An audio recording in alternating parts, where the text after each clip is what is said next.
માતાજી, જય ભવાની। હું જામનગરથી રાઠોડ પારસબા। આજે એક મોદી સાહેબનો વિડીયો જોયો, બહુ દુઃખ થયું એવું। અને મોદી સાહેબ એવું કહે છે કે મારા માતાશ્રીને કોંગ્રેસના મંચ ઉપરથી ગાળો દેવામાં આવી કે જેમનું રાજકારણમાં કાંઈ લેવું નકર દેવું છે।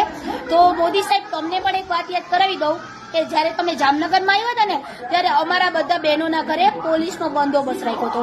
અમારા સમાજના આગેવાનો એવું કીધું હતું કે દેશના વડાપ્રધાન આવે છે, આપણે કાંઈ આંદોલન કરવાનું થતું છે નહીં, આપણે વાંધો છે રૂપાલા હારે।